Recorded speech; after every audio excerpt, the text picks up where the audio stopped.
श्री कृष्णा और उनकी भक्त की कहानी। समुद्र किनारे एक गांव में कृष्णाबाई नाम की बूढ़ी माता रहती थी। वह भगवान श्री कृष्ण की परम भक्त थी। वह एक झोपड़ी में रहती थी। कृष्णाबाई का वास्तविक नाम सुखिया था, पर कृष्ण भक्ति के कारण इनका नाम गांव वालों ने कृष्णाबाई रख दिया। घर घर में झाड़ू पोछा, बर्तन और खाना बनाना ही इनका काम था। कृष्णाबाई रोज फूलों की माला बनाकर दोनों समय श्री कृष्ण जी को पहनाती थी और घंटों कान्हा से बात करती थी। गांव के लोग यही सोचते थे कि बुढ़िया पागल है। एक रात श्री कृष्ण जी ने अपनी भक्त कृष्णाबाई से यह कहा कि कल बहुत बड़ा भूचाल आने वाला है, तुम यह गांव छोड़कर दूसरे गांव चली जाओ। अब क्या था, मालिक का आदेश था।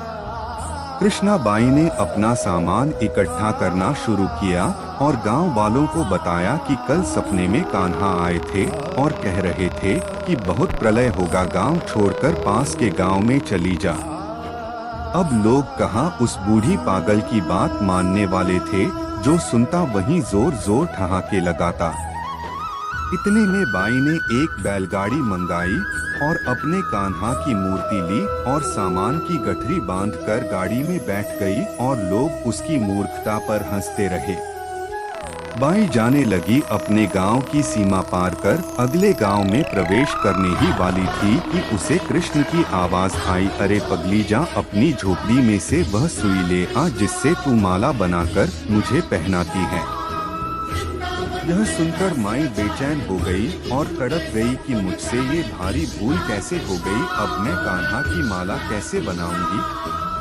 उसने गाड़ी वाले को वहां रोका और बदहवास अपने झोपड़ी की तरफ भागी।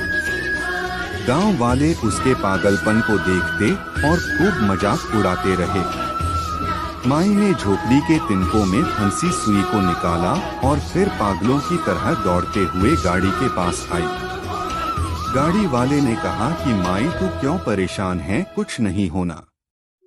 माई ने कहा, अच्छा अब चल और जल्दी से अपने गांव की सीमा पार